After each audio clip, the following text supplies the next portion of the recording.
സന്ദേശമുണർന്നാൽ ഒരു ഭവനത്തിൽ അഗ്നിമഴ പെയ്തിടും. പരിശുദ്ധാത്മാവേ കൃപ ചൊരിയണമേ, പരിശുദ്ധാത്മാവേ ശക്തി പകരണമേ. മണ്ണിലും വിണ്ണിലും മധ്യസ്ഥയായി സഹരക്ഷകയായി അഭിഭാഷകയായി, മണ്ണിലും വിണ്ണിലും മധ്യസ്ഥയായി സഹരക്ഷകയായി അഭിഭാഷകയായി, നിത്യസഹായമായി നിർവൃതിദായികയായി അനുപമേ നിർമ്മലേ ദേവമാതേ, നിത്യസഹായമായി നിർവൃതിദായികയായി അനുപമേ നിർമ്മലേ ദേവമാതേ.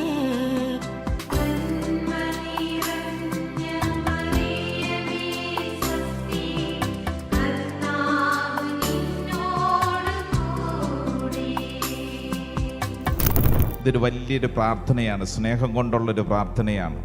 പരിശുദ്ധാത്മാവിനോട് പറയുകയാണ്, പരിശുദ്ധാത്മാവേ എൻ്റെ ഉള്ളിൽ അധികമായിട്ട് നിറയണമേ, അധികമായിട്ട് നിറയണമേ.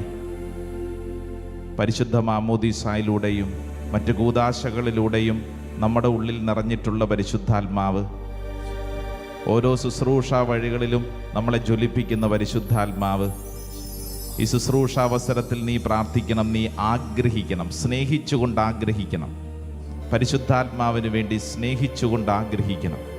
പരിശുദ്ധാത്മാവേ, പരിശുദ്ധാത്മാവേ അങ്ങെന്നിൽ അധികമായി നിറയണമേ. പ്രാർത്ഥിച്ചേ. പരിശുദ്ധാത്മാവേ, ആമേൻ. പരിശുദ്ധാത്മാവേ അധികമായി എന്നിൽ നിറയണമേ. പരിശുദ്ധാത്മാവേ, പരിശുദ്ധാത്മാവേ, പരിശുദ്ധാത്മാവേ അധികമായി എന്നിൽ നിറയണമേ. കണ്ണുകളടച്ച് പ്രാർത്ഥിക്കുന്ന സമയം എസെക്കിയേലിൻ്റെ പ്രവചനം 47 അധ്യായത്തിൽ 1 മുതലുള്ള വചനത്തിൻ്റെ പൂർത്തീകരണമാണ് ഇപ്പോൾ സംഭവിക്കുന്നത്. 47 അധ്യായം 1 തിരുവചനം കണ്ണടച്ച് 2 കരങ്ങൾ നെഞ്ചോട് ചേർത്ത് പ്രാർത്ഥിക്കുമ്പോൾ നീ ധ്യാനിച്ചു കൊള്ളണം. പിന്നെ അവൻ എന്നെ ദേവാലയ വാതിൽക്കലേക്ക് തിരികെ കൊണ്ടുവന്നു. അതാ ദേവാലയ പൂമുഖത്തിൻ്റെ അടിയിൽ നിന്നും കിഴക്കോട്ട് വെള്ളമൊഴുകുന്നു. ദേവാലയത്തിൻ്റെ ദർശനം കിഴക്കോട്ടാണ്. ദേവാലയ പൂമുഖത്തിൻ്റെ വലതുഭാഗത്ത് ബലിപീഠത്തിൻ്റെ തെക്ക് വശത്ത് അടിയിൽ നിന്നും വെള്ളം ഒഴുകിക്കൊണ്ടിരുന്നു. പിന്നെ അവൻ എന്നെ വടക്കേ പടിപ്പുരയിലൂടെ പുറത്തു കൊണ്ടുവരികയും കിഴക്കേ പടിപ്പുരയിലേക്ക് പുറത്തുകൂടെ നയിക്കുകയും ചെയ്തു. വെള്ളം തെക്ക് വശത്തൂടെ ഒഴുകുകയായിരുന്നു. കയ്യിൽ ചരടുമായി അവൻ കിഴക്കോട്ട് നടന്ന് 1000 മുഴം അളന്നു. എന്നിട്ട് വെള്ളത്തിലൂടെ എന്നെ നയിച്ചു. അവിടെ കണങ്കാൽ വരെ വെള്ളമുണ്ടായിരുന്നു. പിന്നെയും അവൻ 1000 മുഴം അളന്ന് എന്നെ വെള്ളത്തിലൂടെ നയിച്ചു. അവിടെ മുട്ടോളം വെള്ളമുണ്ടായിരുന്നു. വീണ്ടും അവൻ 1000 മുഴം നടന്ന് എന്നെ വെള്ളത്തിലൂടെ നയിച്ചു. അവിടെ അരയ്ക്കൊപ്പം വെള്ളമുണ്ടായിരുന്നു. പിന്നെയും അവൻ 1000 മുഴം നടന്നു. എനിക്ക് കടന്നു പോകാൻ പറ്റാത്ത ഒരു നദിയായിരുന്നു അത്. വെള്ളം അത്രയ്ക്ക് ഉയർന്നിരുന്നു. നീന്താൻ വേണ്ടുന്ന ആഴമുണ്ടായിരുന്നു അതിന്. നടന്ന് അക്കരെ പറ്റാൻ വയ്യാത്ത ഒരു നദി. നടന്ന് അക്കരെ പറ്റാൻ വയ്യാത്ത ഒരു നദി. ഈ നദി പരിശുദ്ധാത്മാവാണ്. കണ്ണടച്ച് 2 കരങ്ങളും നെഞ്ചോട് ചേർത്ത് പ്രാർത്ഥിക്കുമ്പോൾ എൻ്റെ പ്രിയ സഹോദര സഹോദരി, ഈ പരിശുദ്ധാത്മാവാകുന്ന നദിയിൽ നീ ഒന്ന് കുളിച്ച് കയറുന്ന ഒരനുഭവം. ഇന്ന് ദൈവത്തിൻ്റെ ആത്മാവ് നിന്നിൽ നിന്ന് ആഗ്രഹിക്കുന്നൊരു വലിയൊരു ശുശ്രൂഷയാണ്. നീ അതിനു വേണ്ടി ആഗ്രഹിക്കണം. പരിശുദ്ധാത്മാവേ, പരിശുദ്ധാത്മാവേ, നീന്തിയിട്ട് കടപ്പാൻ വയ്യാത്ത അത്രമേൽ ആഴമുള്ള നിന്റെ നദിയിൽ എന്നെയും ചേർക്കണമേ. പരിശുദ്ധാത്മാവേ, പരിശുദ്ധാത്മാവേ, ആഗ്രഹിച്ച് ചേർന്ന് ധ്യാനിച്ച് പ്രാർത്ഥിച്ചേ. അത് മുട്ടോളം പോരായേ, അരയോളം പോരായേ, അത് മുട്ടോളം പോരായേ, അരയോളം പോരായേ, നീന്തിയിട്ടല്ലാതെ കടപ്പാനാകരുതേ, നീന്തിയിട്ടല്ലാതെ എന്നല്ലാതെ കടപ്പാനാകരുതേ. ഇവിടെ നിന്ന് പ്രാർത്ഥിക്കുമ്പോൾ നിന്റെ വീട്ടിൽ ഇതേ അഭിഷേകം നിറയപ്പെടാൻ ആഗ്രഹിച്ചോളൂ. നിന്റെ വീട്ടിൽ ഇതേ അഭിഷേകം നിറയും. നിന്റെ വീട്ടിലുള്ള പ്രശ്നങ്ങളുടെ മധ്യത്തിൽ ഇതേ അഭിഷേകം നിറയും. പരിശുദ്ധാത്മാവ് ഏറ്റെടുക്കും. നീ വിശ്വസിക്കണം. ഇവിടെ നിന്ന് ഞാൻ പ്രാർത്ഥിക്കുന്ന ഈ നിയോഗങ്ങളിൽ എൻ്റെ ആത്മീയ മേഖലകൾ മുഴുവൻ ഇതാ പരിശുദ്ധാത്മാവ് ഏറ്റെടുക്കുന്നു. വിശ്വസിക്കണം. പരിശുദ്ധ അമ്മയോട് ചേർന്ന് പ്രാർത്ഥിക്കാം. നന്മ നിറഞ്ഞ മറിയമേ സ്വസ്തി, കർത്താവ് അങ്ങയോട് കൂടെ സ്ത്രീകളിൽ അങ്ങ് അനുഗ്രഹിക്കപ്പെട്ടവളാവുന്നു. അങ്ങയുടെ ഉദരത്തിൻ ഫലമായി ഈശോ അനുഗ്രഹിക്കപ്പെട്ടവനാവുന്നു. പരിശുദ്ധ മറിയമേ, തമ്പുരാന്റെ പാപികളായ ഞങ്ങൾക്ക് വേണ്ടി ഇപ്പോഴും ഞങ്ങളുടെ മരണസമയത്തും തമ്പുരാനോട് അപേക്ഷിക്കണമേ. ആമേൻ. കരങ്ങൾ കൂപ്പി പ്രാർത്ഥിച്ചോ. കർത്താവ്, ഇന്ന് ഞാൻ ഈ ആലയത്തിൽ നിന്ന് പോകുന്നതിന് മുമ്പായി എൻ്റെ വിശ്വാസം വർദ്ധിപ്പിക്കുന്ന ഒരടയാളം, ഒരത്ഭുതം സംഭവിക്കണമേ. ആഗ്രഹിക്കണം, പ്രാർത്ഥിക്കണം. ചില വചനങ്ങൾ പഠിച്ച് നമ്മളൊന്ന് പ്രാർത്ഥിച്ചുകൊണ്ടാണ് ഇന്നത്തെ ആരാധനാ ശുശ്രൂഷയിൽ പങ്കുചേരുന്നത്. വചനം സമ്മാനമായി നൽകി ഈ ശുശ്രൂഷയിൽ പരിശുദ്ധാത്മാവ് നമ്മളെ ഓരോരുത്തരെയും അനുഗ്രഹിക്കും. ഓരോരുത്തർക്കും ആവശ്യമായ പരിശുദ്ധാത്മാവിൻ്റെ കൃപ ഈ വചനത്തിലൂടെ നമുക്ക് കിട്ടും. നമ്മുടെ ജീവിതത്തിൻ്റെ ഗതിയെ നിയന്ത്രിക്കുന്ന 5 ദൈവവചനം ഈ പരിശുദ്ധ അൾത്താരയിൽ നിന്ന് നൽകപ്പെടുമ്പോൾ നിങ്ങളിപ്പോൾ ആയിരിക്കുന്ന ഈ ജീവിത വഴിയിൽ ഏതു തരത്തിലുള്ള ജീവിത വഴിയിലൂടെയാണ് പോകുന്നതെങ്കിലും ഈ കേൾക്കാൻ പോകുന്ന വചനം അങ്ങ് സ്വീകരിക്കുക. ഈ വചനം സ്വീകരിക്കുമ്പോൾ തന്നെ പരിശുദ്ധാത്മാവ് ചില കാര്യങ്ങൾ നമ്മളെ പഠിപ്പിക്കും. Price the Lord. Hallelujah, hallelujah, hallelujah, hallelujah. നമ്മുടെ ആത്മീയ ജീവിതത്തെ കൃത്യമായിട്ട് വഴിതിരിച്ചു വിടാൻ കഴിയുന്ന 5 ദൈവവചനം ഈ ശുശ്രൂഷ സമയത്ത് നമ്മൾ പഠിക്കാൻ പോവാണ്. ബൈബിൾ ഉള്ളവരത് എടുക്കണം. നോട്ട് ബുക്ക് ഉണ്ടെങ്കിൽ ഇതൊന്ന് എഴുതിയെടുത്ത് പഠിക്കണം. ഓൺലൈനിലൊക്കെ പങ്കെടുക്കുന്നവർ ശ്രദ്ധിക്കണം. നിങ്ങളായിരിക്കുന്നിടങ്ങളിൽ ബൈബിൾ തുറന്ന് നോട്ട് ബുക്കൊക്കെ ഉണ്ടെങ്കിൽ എഴുതിയെടുത്ത് ഈ വചനങ്ങൾ പഠിക്കണം. നമ്മൾ പഠിക്കാൻ പോകുന്ന ഒന്നാമത്തെ തിരുവചനം അത് ജെറമിയായുടെ പുസ്തകം 30-ാം അധ്യായം 17-ാം തിരുവചനമാണ്. വചനത്തിൽ ഇങ്ങനെ നമ്മൾ വായിക്കുന്നു: ഞാൻ നിനക്ക് വീണ്ടും ആരോഗ്യം നൽകും, നിന്റെ മുറിവുകൾ സുഖപ്പെടുത്തും, കർത്താവ് അരുളി ചെയ്യുന്നു. ഇതാണ് വചനം. നമുക്ക് ഈ വചനം ഒന്ന് പഠിക്കാം. വലതുകര ഉയർത്തിപ്പിടിച്ചേ, ഏറ്റുപറഞ്ഞോണം. ജെറമിയായുടെ പ്രവചനം 30-ാം അധ്യായം 17-ാം തിരുവചനം. ജെറമിയായുടെ പ്രവചനം 30-ാം അധ്യായം 17-ാം തിരുവചനം. ഞാൻ നിനക്ക് വീണ്ടും ആരോഗ്യം നൽകും, നിന്റെ മുറിവുകൾ സുഖപ്പെടുത്തും, കർത്താവ് അരുളി ചെയ്യുന്നു. ഒരിക്കൽ കൂടെ പറഞ്ഞാലോ, ഉച്ചത്തിൽ പറഞ്ഞേ: ഞാൻ നിനക്ക് വീണ്ടും ആരോഗ്യം നൽകും, നിന്റെ മുറിവുകൾ ഞാൻ സുഖപ്പെടുത്തും, കർത്താവ് അരുളി ചെയ്യുന്നു. Price the Lord. കർത്താവ് നമ്മളോട് പഠിപ്പിക്കുന്ന ഒരു പ്രധാനപ്പെട്ട പാഠം എന്താണ്? ഞാൻ നിനക്ക് വീണ്ടും ആരോഗ്യം നൽകും, നിന്റെ മുറിവുകളെ ഞാൻ സുഖപ്പെടുത്തും.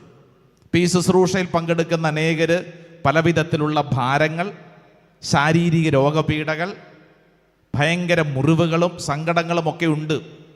ഇനി ഒരു പക്ഷെ നിങ്ങൾക്കില്ലെങ്കിൽ നമ്മുടെ വീട്ടിലുള്ള ചിലർക്കുണ്ട്.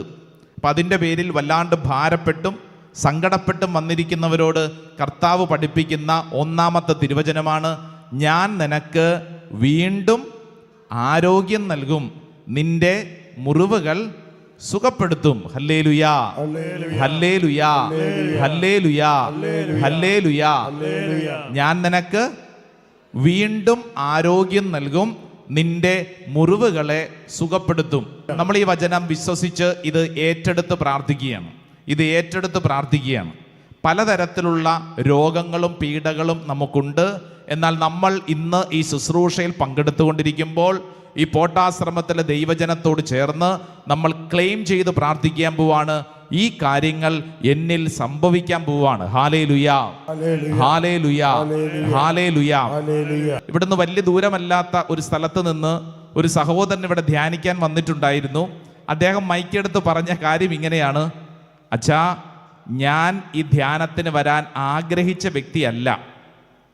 ഇയാൾ കുറച്ച് നാളുകൾക്ക് മുമ്പ് ആത്മഹത്യാ ശ്രമം നടത്തി, 2-3 തവണ നടത്തി എന്ന് പറഞ്ഞു കഴിഞ്ഞാൽ ആത്മഹത്യാ ചിന്ത ഇയാളുടെ ഉള്ളിലുണ്ട്. പ്രത്യേകിച്ച് അപ്പൻ്റെ മരണത്തിന് ശേഷം ഇയാളുടെ ഉള്ളിൽ ഭയങ്കര വേദനയും മുറിവും സങ്കടവും കിടപ്പുണ്ട്.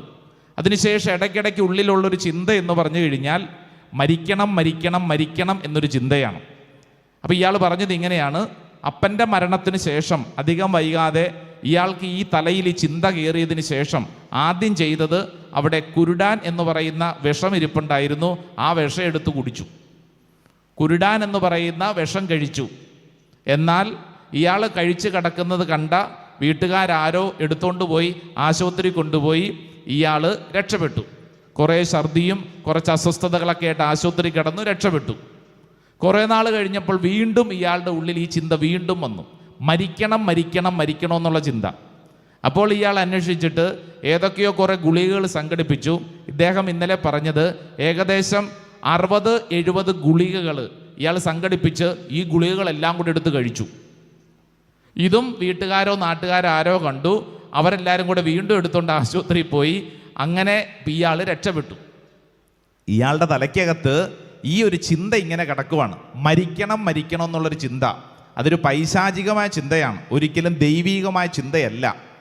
അപ്പോൾ ഇയാളുടെ വീടിനടുത്തുള്ള കോൺവെൻറ്റിലെ സിസ്റ്റേഴ്സ് മുൻകൈ എടുത്താണ് പോട്ട ആശ്രമത്തിൽ ധ്യാനത്തിന് ഇയാളെ കൊണ്ടുവന്നത്. അപ്പോൾ ഇയാൾ ഒരു രക്ഷയുമില്ല, ധ്യാനത്തിന് വരില്ല എന്ന് ഉറപ്പിച്ചിരുന്നതാണ്. എന്നാൽ കോൺവെൻറ്റിലെ സിസ്റ്റർ ഒരു ഓട്ടോറിക്ഷ വാടകയ്ക്ക് വിളിച്ച് ആ ഓട്ടോറിക്ഷയിൽ ഇയാളെ സ്നേഹപൂർവ്വം എന്തോ കൊച്ചുവർത്താനം പറയുന്ന പോലെ കയറ്റിയിരുത്തി ഭാര്യയോട് നേരത്തെ പറഞ്ഞ് ഡ്രസ്സെല്ലാം ബാഗിൽ പാക്ക് ചെയ്ത് പുറകിൽ വെച്ചിരുന്നു. അങ്ങനെ ഇയാളെ ഈ പോട്ട ആശ്രമത്തിൻ്റെ മുൻവശത്ത് കൊണ്ടുവന്നു. അപ്പോഴാണ് ഇയാൾക്ക് മനസ്സിലായത് ധ്യാനം കൂടാൻ വേണ്ടിയിട്ടാണ് എന്നെ കൊണ്ടുവന്നിരിക്കുന്നത്. ഇദ്ദേഹം പറയാണ്: അച്ഛാ, എനിക്കിതിൻ്റെ അകത്തോട്ട് കയറാൻ വല്ലാത്ത മരവിപ്പും ഭാരവും ദുഃഖവും സങ്കടവും എല്ലാം കൂടെ എൻ്റെ തലയ്ക്കകത്ത്, എനിക്ക് വല്ലാത്ത ഭാരം. എന്നാൽ അച്ഛാ, സംഭവിച്ചൊരു കാര്യം പറയാം. ഈ ഗേറ്റ് കടന്ന് അകത്തോട്ട് കയറി കഴിഞ്ഞപ്പോൾ പെട്ടെന്ന് എന്തെന്നില്ലാത്ത എൻ്റെ ശരീരത്തിൽ ഒരു ഇലക്ട്രിക് ഷോക്ക് അടിക്കുന്നത് പോലത്തെ ഒരു അനുഭവം. വല്ലാത്ത ശരീരത്തിൽ വല്ലാത്തൊരു ഇലക്ട്രിക് ഷോക്ക്, കറണ്ട് അടിക്കുന്നത് പോലത്തെ അനുഭവം. എന്താണെന്നറിഞ്ഞുകൂടാ. പിന്നെ എനിക്ക് ഭയങ്കര ഉന്മേഷമായിരുന്നു. അച്ഛാ, ഞാൻ ഈ ധ്യാനം ഞായറാഴ്ച മുതൽ കൂടി. ഇന്നലെ ധ്യാനം കഴിഞ്ഞപ്പോൾ ഇദ്ദേഹം ദൈവജനത്തിൻ്റെ മുമ്പിൽ പറഞ്ഞ കാര്യം, ഈ ധ്യാനത്തിൽ കർത്താവ് എന്നെ പഠിപ്പിച്ചു, ജീവിതം അവസാനിപ്പിക്കാനുള്ളതല്ല, മറിച്ച് ഈ ജീവിതം ദൈവ ശുശ്രൂഷയ്ക്ക് വേണ്ടിയുള്ളതാണ്. നന്നായിട്ടൊന്ന് കൈയടിച്ച് ഈശോയ്ക്ക് നന്ദി പറഞ്ഞേ. Hallelujah, hallelujah, hallelujah. എൻ്റെ പ്രിയപ്പെട്ടവരെ, ഇതൊറ്റപ്പെട്ട സംഭവമല്ല. ഇവിടെ ഇരിക്കുന്ന അനേകായിരങ്ങൾക്ക് ഇതുപോലെ പറയാൻ അനേക സംഭവങ്ങൾ ഉള്ളിലുണ്ട്. സത്യമല്ലേ? ഉണ്ട്. എല്ലാ ആഴ്ചയിലും ശുശ്രൂഷ അവസരങ്ങൾ നമ്മൾ കണ്ടുമുട്ടുന്ന ഏറ്റവും വലിയ കാര്യം, കർത്താവിൻ്റെ ശക്തി ഈ ആലയത്തിലേക്ക് കൊണ്ടുവന്നു കഴിയുമ്പോൾ അവരുടെ മുറിവുകൾ കർത്താവ് സുഖപ്പെടുത്തുന്നു, അവർക്ക് ആരോഗ്യം കർത്താവ് നൽകുന്നു. Hallelujah, hallelujah. നമ്മൾ ഈ പഠിച്ച വചനം നമ്മളിതാ സ്വീകരിക്കാൻ പോവാണ്. പ്രാർത്ഥിച്ചോ. ഈ വചനം ഇവരിൽ സംഭവിക്കപ്പെടാൻ പ്രാർത്ഥിക്കുകയാണ്, ഈ വ്യക്തിയിൽ സംഭവിക്കപ്പെടാൻ പ്രാർത്ഥിക്കുകയാണ്. ഇതൊരു വലിയൊരു ശുശ്രൂഷയാണ്. നമ്മുടെ വചന ശുശ്രൂഷയുടെ പ്രത്യേകതയാണ് അനേകർക്ക് വേണ്ടി പ്രാർത്ഥിക്കുന്ന ശുശ്രൂഷ. നിങ്ങൾ ഈ വലതുകരം നീട്ടിപ്പിടിച്ച് കണ്ണടച്ച് പ്രാർത്ഥിച്ച് ഈ സമയത്ത് നിങ്ങളുടെ മുമ്പിൽ നിങ്ങൾ കാണണം, നിങ്ങളുടെ കുടുംബത്തിലോ നിങ്ങളുടെ പ്രിയപ്പെട്ടവരിലോ പരിചയത്തിലോ ആരെങ്കിലും മരണചിന്തയുമായി ജീവിക്കുന്നുണ്ടെങ്കിൽ, ആത്മഹത്യ പ്രവണതയുമായിട്ട് ജീവിക്കുന്നുണ്ടെങ്കിൽ, മനസ്സിൽ മുറിവുകളുമായിട്ട് ജീവിക്കുന്നുണ്ടെങ്കിൽ അവരുടെ മുഖം മനസ്സിൽ കാണണം. ഏതെങ്കിലും വിഷയത്തിൽ ഭാരപ്പെട്ട് ജീവിക്കുന്നവരുണ്ടെങ്കിൽ, ആരോഗ്യം നഷ്ടപ്പെട്ട് ജീവിതത്തിൽ ഇനി ഒരു തിരിച്ചുവരവില്ല എന്ന് കരുതി ജീവിക്കുന്നവരുണ്ടെങ്കിൽ, ദാ ഇപ്പോൾ നീ കരങ്ങൾ ഉയർത്തി ഈ വചനം വിശ്വസിച്ച് പ്രാർത്ഥിക്കുക. ജെറമിയായുടെ പ്രവചനം 30-ാം അധ്യായം 17-ാം തിരുവചനം: ഞാൻ നിനക്ക് വീണ്ടും ആരോഗ്യം നൽകും, നിന്റെ മുറിവുകൾ സുഖപ്പെടുത്തും, കർത്താവ് അരുളി ചെയ്യുന്നു. ഏറ്റുപറഞ്ഞ് പ്രാർത്ഥിച്ചോളൂ. ഞാൻ നിനക്ക് വീണ്ടും ആരോഗ്യം നൽകും, നിന്റെ മുറിവുകൾ സുഖപ്പെടുത്തും, കർത്താവ് അരുളി ചെയ്യുന്നു, കർത്താവ് അരുളി ചെയ്യുന്നു. കർത്താവ് അരുളി ചെയ്യുന്നു. അവരുടെ നെറ്റിയിൽ ഒരു കുരിശടയാളം വരച്ചൊന്ന് അനുഗ്രഹിച്ചേ. ഓൺലൈൻ ശുശ്രൂഷയിലൊക്കെ പങ്കെടുക്കുന്നവർക്കും ചെയ്യാൻ പറ്റിയൊരു ശുശ്രൂഷയാണ്. ഈ വചനം അവരിൽ സംഭവിക്കട്ടെ എന്ന് പറയുക. ഹല്ലേലൂയാ. ആ കൈയൊന്ന് പിടിച്ചു കുലുക്കിക്കൊണ്ട് പറഞ്ഞ്, ഈ വചനം നിന്നിൽ സംഭവിക്കട്ടെ. Praise the Lord. ഹല്ലേലൂയാ. അടുത്തതായി പഠിക്കുന്ന രണ്ടാമത്തെ ദൈവവചനം ജെറമിയായുടെ തന്നെ പ്രവചനം. നോട്ട് ബുക്കൊക്കെ ഉണ്ടെങ്കിൽ എഴുതിയെടുത്ത് പഠിച്ചേ. ജെറമിയായുടെ തന്നെ പ്രവചനം 31-ാം അധ്യായം 9-ാം തിരുവചനമാണ്. വചനം ഇങ്ങനെയാണ്: കണ്ണീരോടെയാണ് അവർ വരുന്നത്, എന്നാൽ ഞാൻ അവരെ ആശ്വസിപ്പിച്ചു നയിക്കും. ഞാൻ അവരെ നീരൊഴുക്കുകളിലേക്ക് നയിക്കും. അവരുടെ വഴി സുഗമമായിരിക്കും, അവർക്ക് കാലിടറുകയില്ല. Hallelujah, hallelujah. നമുക്ക് ഈ വചനം ഒന്ന് ഏറ്റു പറഞ്ഞാലോ? വലതുകരം ഉയർത്തിക്കൊണ്ട് ഏറ്റു പറഞ്ഞ്, ജെറമിയായുടെ പ്രവചനം 31-ാം അധ്യായം 9-ാം തിരുവചനം. കണ്ണീരോടെയാണ് അവർ വരുന്നത്, എന്നാൽ ഞാൻ അവരെ ആശ്വസിപ്പിച്ചു നയിക്കും. ഞാൻ അവരെ നീരൊഴുക്കിലേക്ക് നയിക്കും. അവരുടെ വഴി സുഗമമായിരിക്കും, അവർക്ക് കാലിടറുകയില്ല. കാലിടറുകയില്ല. ഒരിക്കൽ കൂടെ പറയാം. ജെറമിയായുടെ പ്രവചനം 31-ാം അധ്യായം 9-ാം തിരുവചനം. കണ്ണീരോടെയാണ് അവർ വരുന്നത്, എന്നാൽ ഞാൻ അവരെ ആശ്വസിപ്പിച്ച് നയിക്കും. ഞാൻ അവരെ നീരൊഴുക്കിലേക്ക് നയിക്കും. അവരുടെ വഴി സുഗമമായിരിക്കും, അവർക്ക് കാലിടറുകയില്ല. ഹല്ലേലൂയ. ജെറമിയ പ്രവാചകൻ ഇപ്പോൾ ഈ ശുശ്രൂഷയിൽ പങ്കെടുക്കുന്ന ഓരോ വ്യക്തികളോടും കൃത്യം വ്യക്തമായി പഠിപ്പിക്കുന്ന ഒരു പ്രധാനപ്പെട്ട പാഠം എന്താണ്? കണ്ണീരോടെയാണ് അവർ വരുന്നത്, എന്നാൽ ഞാൻ അവരെ ആശ്വസിപ്പിച്ച് നയിക്കും. കണ്ണീരോടെയാണ് വരുന്നത്, കണ്ണുനീരോടെയാണ് വരുന്നത്, അല്ലേ? പലപ്പോഴും നമ്മുടെ ശുശ്രൂഷയ്ക്കൊക്കെ വരുന്നവരുടെ മുഖം ഞാൻ ശ്രദ്ധിക്കാറുണ്ട്. വലിയ ഭാരം. പ്രാർത്ഥിക്കുമ്പോഴൊക്കെ കണ്ണിൽ നിന്ന് കുടുകുടാ കണ്ണുനീരൊഴുകുന്നു. കാരണം എന്താണ്? അത്രമാത്രം വിഷമം ഉള്ളിലുണ്ട്, അത്രമാത്രം വിഷമം ഉള്ളിലുണ്ട്. പുറത്തൊരു മനുഷ്യനോട് പോലും പറയാൻ പറ്റാത്ത വലിയ വിഷമം ഉള്ളിലുണ്ട്. Praise the Lord. Hallelujah, hallelujah, hallelujah, ഹല്ലേലൂയാ.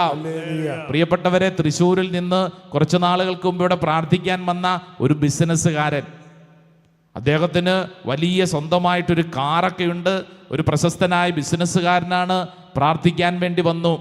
അപ്പോൾ അവിടെ കുറേ ആളുകൾ നിൽക്കുന്നുണ്ട്. അദ്ദേഹം അതിനിടയ്ക്കാണ് നിൽക്കുന്നത്. അദ്ദേഹം എന്നോട് പറഞ്ഞു, അച്ഛാ, ഒരു 2 മിനിറ്റ് എനിക്കൊന്ന് വ്യക്തിപരമായി സംസാരിക്കണം. എന്ന് പറഞ്ഞാൽ ഇവരുടെ മുമ്പിൽ നിന്നല്ല, എനിക്കൊന്ന് മാറി സംസാരിക്കണം. ഞാൻ പറഞ്ഞു, വാ ചേട്ടാ. അങ്ങനെ നമ്മളിതാ ആ മുറിയിൽ പോയി അവിടെ ഇരുന്നു. അപ്പോൾ ഇദ്ദേഹം എന്നോട് പറഞ്ഞു, അച്ഛാ, എനിക്ക് വേണ്ടി പ്രാർത്ഥിക്കണം. അപ്പോൾ ഇദ്ദേഹത്തെ ഞാൻ നോക്കി, അടിമുടി നോക്കി. അപ്പോൾ വലിയൊരു ബിസിനസ്സുകാരൻ, വലിയൊരു വാച്ച്, കയ്യിലൊരു ഗോൾഡ് ചെയിനുണ്ട്, മോതിരങ്ങളുണ്ട്, ഇദ്ദേഹത്തിൻ്റെ കയ്യിൽ വിലപിടിപ്പുള്ള മൊബൈൽ ഫോണുണ്ട്. അപ്പോൾ അദ്ദേഹം എന്നോട് പറഞ്ഞു, അച്ഛാ, ഞാനൊരു ബിസിനസ്സുകാരനാണ്, പുറത്തെൻ്റെ കാറ് കിടക്കുന്നുണ്ട്, ഒരു ഡ്രൈവറും എനിക്ക് സ്വന്തമായിട്ടൊക്കെ ഉണ്ട്. അച്ഛാ, സാമ്പത്തികമായിട്ട് വളരെ വലിയ ഉയർന്ന നിലയിലൊക്കെയാണ്, എന്നാൽ ഞാൻ ഉറങ്ങിയിട്ട് കുറേ ദിവസങ്ങളായി. ഞാൻ അദ്ദേഹത്തോട് ചോദിച്ചു, എന്താ പറ്റിയേ? ഞാൻ എന്താ പറ്റിയെന്ന് ചോദിക്കുന്നതിന് മുമ്പായി ഉറങ്ങിയിട്ട് കുറേ ദിവസങ്ങളായെന്ന് പറഞ്ഞ് നിർത്തിയല്ലോ. ഞാൻ കാണുന്ന കാഴ്ച, എൻ്റെ മുമ്പിൽ നിന്നുകൊണ്ട് ഇദ്ദേഹം കുടുകുടാ കരയാൻ തുടങ്ങി. കൊച്ചു കുഞ്ഞുങ്ങൾ കരയുന്ന പോലെ ഏങ്ങലടിച്ച് കരയാൻ തുടങ്ങി, ഏങ്ങലടിച്ച് കരയാൻ തുടങ്ങി. അദ്ദേഹം എൻ്റെ കൈ ഇങ്ങനെ ചേർത്ത് പിടിച്ചിട്ട് പറഞ്ഞു, അച്ഛാ, എൻ്റെ ജീവിതം തകർന്നച്ഛാ. ഈ കാണുന്ന ഈ പത്രാസ് മാത്രമേ ഉള്ളൂ, എൻ്റെ ജീവിതം തകർന്ന് തരിപ്പണമായി. എന്നിട്ട് കുറച്ച് കഴിഞ്ഞപ്പോഴത്തേക്ക് ഇയാൾ ശാന്തമായപ്പോൾ ഇയാളുടെ കാര്യങ്ങൾ പറഞ്ഞു. ഇയാൾ വലിയ ഒരു പ്രശ്നത്തിൽ, അതായത് ഈ മൊബൈൽ ഫോണിലൂടെയൊക്കെ വരുന്ന ഒരു ഇൻ്റർനെറ്റിൽ ഒരു വലിയ കേസിൽ പെട്ട് കിടക്കുവാണ്, വലിയൊരു നാണക്കേടിൽ പെട്ട് കിടക്കുവാണ്, പുറത്തറിഞ്ഞിട്ടില്ല. അപ്പോൾ ഇദ്ദേഹത്തെ ഈ ട്രാപ്പിൽ പെടുത്തിയവർ പറഞ്ഞ് ഇന്നല്ലെങ്കിൽ നാളെ ഇത് ഇൻ്റർനെറ്റിൽ ഇടും, അതോടുകൂടി ഇയാളുടെ ജീവിതം തീർന്നു. അപ്പോൾ ഇയാൾ ഇങ്ങനെ പെട്ട് നാണം കെട്ട് കുറേ ദിവസങ്ങളായിട്ട് ഉറക്കയില്ല. ഞാൻ ഇദ്ദേഹത്തോട് ചോദിച്ചു, ഭാര്യയോടും മക്കളോടും ഈ വിവരം പറഞ്ഞു? ഇല്ലച്ചാ, പറഞ്ഞിട്ടില്ല. അവർ പറഞ്ഞു കഴിഞ്ഞാൽ ഒന്നില്ലെങ്കിൽ അവർ ആത്മഹത്യ ചെയ്യും. ഞങ്ങൾ പള്ളിയും പ്രാർത്ഥനയോടൊക്കെ വളരെ സ്നേഹമുള്ളവരാണ്. ഈ വിവരം അറിഞ്ഞു കഴിഞ്ഞാൽ തീർന്നച്ചാ. ഒരു നാണക്കേടിൻ്റെ സംഭവമാണ്, ഇയാൾക്ക് പറ്റിയൊരു തെറ്റാണ്. അപ്പം ഇദ്ദേഹം പറയാണ്, അച്ഛാ ഞാൻ എന്ത് പരിഹാരമാണ് ചെയ്യേണ്ടത്? എൻ്റെ ജീവിതം കണ്ണുനീരിലാണച്ചാ. ഒരു മനുഷ്യനോട് പറയാൻ പറ്റത്തില്ല, എൻ്റെ സുഹൃത്തുക്കളോട് എനിക്ക് പറയാൻ പറ്റുന്നില്ല, എൻ്റെ വീട്ടുകാരോട് എനിക്ക് പറയാൻ പറ്റുന്നില്ല. അപ്രകാരമുള്ള ഒരു ട്രാപ്പിലാണ് ഞാൻ പെട്ടുകിടക്കുന്നത്. എന്തു ചെയ്യും? പ്രിയപ്പെട്ടവരെ, അദ്ദേഹത്തെ ശാന്തമായിട്ടിരുത്തി സംസാരിച്ചു വന്നപ്പോൾ പരിശുദ്ധാത്മാവ് തന്ന വചനമാണ് ഇപ്പോൾ ഞാൻ നിങ്ങളോട് പറഞ്ഞ വചനം. ജെറമിയായുടെ പ്രവചനം 31-ാം അധ്യായം 9-ാം തിരുവചനം. കണ്ണീരോടെയാണ് അവൻ വരുന്നത്, എന്നാൽ ഞാൻ അവരെ ആശ്വസിപ്പിച്ചു നയിക്കും. ഞാൻ അവരെ നീരൊഴുക്കിലേക്ക് നയിക്കും. അവരുടെ വഴി സുഗമമായിരിക്കും, അവർക്ക് കാലിടറുകയില്ല. Praise the Lord, hallelujah. ഞാൻ പറഞ്ഞു, ചേട്ടാ ഈ വചനം ചേട്ടനുള്ള വചനമാണ്, സഹോദരനുള്ള വചനമാണ്. ഈ കണ്ണുനീര് ഇതൊരാശ്വാസമായിട്ട് മാറും. ഈ കണ്ണുനീര് ഇതൊരാശ്വാസമായിട്ട് മാറും. നിന്റെ കണ്ണുനീര്, ഇന്ന് നീ ചില കാര്യങ്ങളിൽ കണ്ണുനീര് അനുഭവിക്കുന്നുണ്ട്, അറിയാം. ഈ കണ്ണുനീര് ഒരാശ്വാസമായിട്ട് മാറും. സഹോദരന്റെ വഴി അത് സുഗമമാകും. ഈ കാലിടറയല്ലോ, ഇനി ഇടറാതെ ദൈവം നോക്കും. വഴി സുഗമമായിരിക്കും. അടുത്തിരിക്കുന്ന ആളോട് അതും കൂടെ പറഞ്ഞ്, വഴി സുഗമമായിരിക്കും പറഞ്ഞോട്. ഹല്ലേലൂയാ, ഹല്ലേലൂയാ. എൻ്റെ പ്രിയപ്പെട്ടവരെ, ഈ വചനം വിശ്വസിച്ച് പ്രാർത്ഥിക്കുക. അതോട് ചേർന്ന് അദ്ദേഹം ചെയ്യേണ്ട ചില ആത്മീയ കാര്യങ്ങളൊക്കെ പറഞ്ഞു കൊടുത്തു. ഈ കഴിഞ്ഞ ദിവസങ്ങളിൽ അദ്ദേഹം വീണ്ടും മൊബൈൽ ഫോണിൽ എനിക്കൊരു മെസ്സേജ് ഇട്ട് പറഞ്ഞു, അച്ഛാ ആ വചനം വായിച്ച് ധ്യാനിച്ച അന്ന് മുതൽ എനിക്ക് നല്ല ഉറക്കം കിട്ടിത്തുടങ്ങി. നല്ല കയ്യടി കർത്താവായി ചോദിച്ചു കൊടുത്തേ. ഹല്ലേലൂയാ. എനിക്ക് നല്ല ഉറക്കം കിട്ടിത്തുടങ്ങി, സമാധാനം കിട്ടിത്തുടങ്ങി എന്ന് മാത്രമല്ല, എനിക്കൊരു വഴി ദൈവം തുറക്കും, എൻ്റെ വഴി സുഗമമാകും എന്ന ഒരു അവബോധം എനിക്ക് കിട്ടി. പ്രൈസ് ദി ലോർഡ്, ഹല്ലേലൂയാ, ഹല്ലേലൂയാ. ഇങ്ങോട്ട് നോക്കിക്കേ, നിങ്ങളുടെ ജീവിതത്തിൽ പുറത്തു പറയാൻ പറ്റാത്ത വണ്ണം ഉള്ളിൽ ഏതെങ്കിലും ട്രാപ്പിലോ ഏതെങ്കിലും പ്രശ്നത്തിലോ, അല്ലേ? അദ്ദേഹം എന്നോട് പറഞ്ഞു, അച്ഛാ എൻ്റെ പ്രശ്നം കേട്ട് കഴിഞ്ഞാൽ 8 വല പോലെയാന്നാ പറഞ്ഞത്. 8 വല പോലെയാണ്. അതായത് ഇങ്ങനെ മൊത്തം കൂടിക്കുഴഞ്ഞ് കിടക്കുക അച്ഛാ, കൂടിക്കുഴഞ്ഞ് കിടക്കുക. ഇങ്ങോട്ട് നോക്കിക്കേ, നിന്റെ എത്ര വലിയ കെട്ടുകളാണെങ്കിലും, അഴിക്കാൻ പറ്റാത്ത വലിയ ദുരിതത്തിലാണെങ്കിലും, ഇതാ വചനം നൽകുന്ന ഉറപ്പെന്താണെന്നറിയാവോ? നിന്റെ കണ്ണുനീര് ആശ്വാസമായിട്ട് മാറും. നിനക്ക് ദൈവം ഒരു വഴി തുറക്കും. കണ്ണടച്ചോ. പ്രത്യേകിച്ച് നിങ്ങളുടെ വീട്ടിലോ നിങ്ങളുടെ പരിചയത്തിലോ നിങ്ങളുടെ സൗഹൃദ വലയങ്ങളിലോ ആരെങ്കിലും എന്തെങ്കിലും ഒരു ട്രാപ്പിൽ പെട്ട് കിടക്കുന്നു, ഒരു തെറ്റായ സ്നേഹബന്ധത്തിൽ കഴിയുന്നു, ഒരു നാണക്കേടിൻ്റെ ഒരു കാര്യത്തിൽ കിടക്കുന്നു, മറ്റുള്ളവർക്ക് ഉതപ്പ് നൽകുന്ന ഒരു കാര്യത്തിൽ കിടക്കുന്നു, അങ്ങനെയുള്ള ചില സംഭവങ്ങൾ ഉണ്ടാകും. ഈശോയെ, ഈ ശുശ്രൂഷ സമയത്ത് ഞാൻ ഈ വലതുകരം ഉയർത്തിപ്പിടിച്ചിരിക്കുന്നത് അപ്രകാരം നാണക്കേടിൻ്റെ അപമാനത്തിൻ്റെ കെട്ടുകളിൽ കഴിയുന്ന വ്യക്തികൾക്ക് കർത്താവേ വലിയൊരു വിടുതൽ സംഭവിക്കണം. ഈ ശുശ്രൂഷ സമയത്ത് അവരുടെ കെട്ടുകൾ അഴിയപ്പെടണം. ഈ ശുശ്രൂഷ സമയത്ത് അവരെ നീരൊഴുക്കിലേക്ക് നയിക്കണം. ഈ ശുശ്രൂഷ സമയത്ത് ഇപ്പോൾ ഞാൻ പ്രാർത്ഥിക്കുന്ന സമയത്ത് തന്നെ അവരുടെ വഴി സുഗമമാകണം. ഈ വചനം നമുക്ക് ഏറ്റുപറയാം. ജെറമിയായുടെ പ്രവചനം 31-ാം അധ്യായം 9-ാം തിരുവചനം. കണ്ണീരോടെയാണ് അവർ വരുന്നത്, എന്നാൽ ഞാൻ അവരെ ആശ്വസിപ്പിച്ചു നയിക്കും. ഞാൻ അവരെ നീരൊഴുക്കിലേക്ക് നയിക്കും. അവരുടെ വഴി സുഗമമായിരിക്കും. അവർക്ക് കാലിടറുകയില്ല, കാലിടറുകയില്ല, കാലിടറുകയില്ല. കർത്താവേ, ഇത് സംഭവിക്കട്ടെ, ഇത് സംഭവിക്കട്ടെ. ഹല്ലേലൂയാ, ഹല്ലേലൂയാ, ഹല്ലേലൂയാ. പരിശുദ്ധ പരമ ദിവ്യകാരുണ്യമേ, എന്നേരവും സ്തുതി ആരാധന. പ്രിയപ്പെട്ടവരെ, ആരാധനയിൽ പങ്കെടുക്കുക എന്ന് പറഞ്ഞാൽ ദൈവത്തോട് അത്രമാത്രം അടുത്തിരിക്കുന്ന സമയമാണ്, അത്രമാത്രം അടുത്തിരിക്കുന്ന സമയമാണ്. ആലോചിച്ച് നിന്ന് പ്രാർത്ഥിക്കണ്ട. മറിച്ച് പരിശുദ്ധാത്മാവ് ഈ ആരാധനയിൽ പങ്കെടുത്തുകൊണ്ടിരിക്കുമ്പോൾ ഓരോ വ്യക്തിയുടെ ഉള്ളിലും പരിശുദ്ധാത്മാവ് പ്രാർത്ഥിക്കാൻ പഠിപ്പിക്കും. നമ്മളെല്ലാവരെയും പരിശുദ്ധാത്മാവ് പ്രാർത്ഥിക്കാൻ പഠിപ്പിക്കും. ദൈവത്തെ നന്നായി ആരാധിക്കുക. ദൈവത്തെ ആരാധിച്ചാൽ നമ്മുടെ ജീവിതത്തിൽ തടസ്സങ്ങൾ മാറും. ഇതൊക്കെ നമ്മൾ പഠിച്ചിട്ടുള്ളതാണ്. എങ്കിൽ ഈ സമയത്ത് വ്യക്തമായിട്ട് ഓർക്കണം. അപ്പസ്തോല പ്രവർത്തനം 16-ാം അധ്യായത്തിൽ പഠിപ്പിക്കുന്നില്ലേ?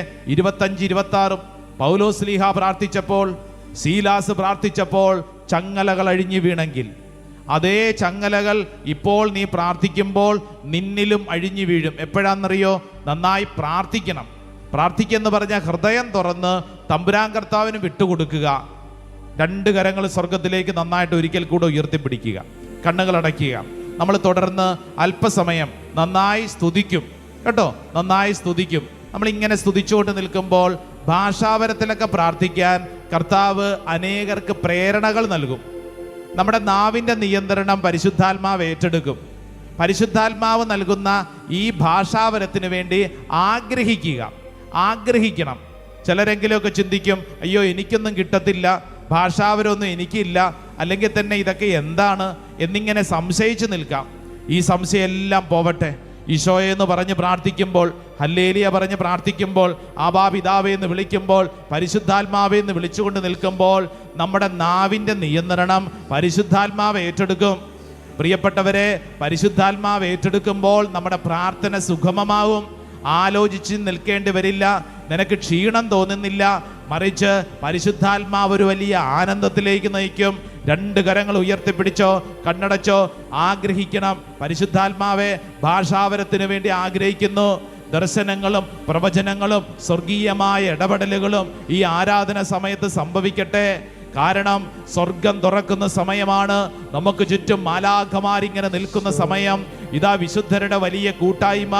നമ്മുടെ കുടുംബത്തിൽ നിന്ന് മൺമറഞ്ഞു പോയ പ്രിയപ്പെട്ടവർ, സ്വർഗ സൗഭാഗ്യം അനുഭവിക്കുന്നവർ ഇതാ നമ്മുടെ ചുറ്റുവട്ടത്തിൽ നിന്ന് നമ്മളോട് ഒപ്പം സ്തുതിക്കുന്ന സമയം.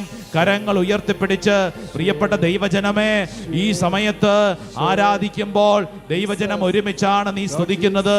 ഈ പോട്ടാശ്രമത്തിലെ ശുശ്രൂഷകരോട് ചേർന്ന് ഈശോയെ എന്ന് വിളിക്കുമ്പോൾ സ്വർഗം തുറക്കുന്നൊരു പ്രാർത്ഥനയാണ്. സ്വർഗം തുറക്കുന്ന പ്രാർത്ഥനയാണ്. കാലാകാലങ്ങളായി നിന്നെ കെട്ടിയിട്ടിരിക്കുന്ന തിന്മകളുടെ പീഡകൾ വിട്ടുമാറും. ദുശീലങ്ങളുടെ അടിമത്തങ്ങൾ വിട്ടുമാറും. നിന്റെ തടസ്സങ്ങൾ വിട്ടുമാറും. പഠിച്ച 5 വചനങ്ങളും ഈ സമയത്ത് നിന്നിൽ സംഭവിക്കപ്പെടും. കരങ്ങൾ ഉയർത്തി ഈ സമയത്ത് എങ്ങനെയെല്ലാം പ്രാർത്ഥിക്കാൻ പരിശുദ്ധാത്മാ പ്രേരിപ്പിക്കുന്നുവോ അതുപോലെ ഈശോയെന്ന് വിളിച്ച് പ്രാർത്ഥിക്കട്ടെ. നിനക്ക് എത്രത്തോളം സ്വരമുയർത്തി സ്തുതിക്കാവോ അത്രത്തോളം സ്വരമുയർത്തി സ്തുതിക്കട്ടെ. യേശുവിന്റെ അത്ഭുത ശക്തി ദൈവജനത്തിന്റെ മേൽ വെളിപ്പെടട്ടെ. ഒരു പുതിയ ശക്തി വെളിപ്പെടട്ടെ. ഒരു പുതിയ അഭിഷേകം വെളിപ്പെടട്ടെ. ഓ കർത്താവ്, ഞങ്ങൾ വിശ്വസിച്ച് ഏറ്റെടുക്കുന്നു. ദൈവശക്തി ദൈവജനത്തിന്റെ മേൽ വെളിപ്പെടട്ടെ. സ്തുതിക്കട്ടെ.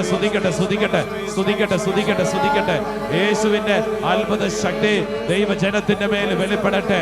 ഒരു പുതിയ അഭിഷേകം, ഒരു പുതിയ ശക്തി സംഭവിക്കട്ടെ. ആരാധന. സ്തുതിക്കട്ടെ. ദൈവത്തെ മഹത്വപ്പെടുത്തട്ടെ. അഭിഷേകം ചൊരിയപ്പെടട്ടെ. കൃപയ്ക്ക് മേൽ കൃപ ചൊരിയട്ടെ. നാവ് തുറന്ന് ഭാഷാവരമൊക്കെ ലഭിക്കുന്നവര് ഭാഷാവരത്തിലൊക്കെ സ്തുതിക്കട്ടെ. ഒരു പുതിയ അഭിഷേകം ദൈവജനത്തിന്റെ മേൽ വെളിപ്പെടട്ടെ. ആരാധിക്കുന്ന ദൈവജനം, അഭിഷേകത്തിന്റെ ആത്മാവ്, ഒരു പുതിയ ശക്തി, ഒരു പുതിയ അഭിഷേകം ദൈവജനത്തിന്റെ മേൽ വെളിപ്പെടട്ടെ. ആരാധന.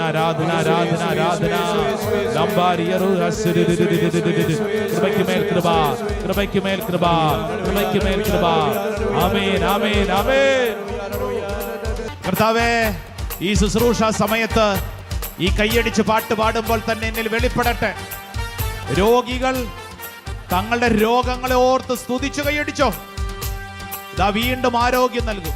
നിന്റെ മുറിവുകൾ സുഖപ്പെടുത്തുമെന്ന ജെറമിയ പ്രവചനം സംഭവിക്കട്ടെ. അപ്പസ്തോലർ ആരാധിച്ചൊരു പരിശുദ്ധാത്മാവേ, വിശ്വാസത്താൽ അങ്ങേ ഞങ്ങൾ ആരാധിക്കുന്നു.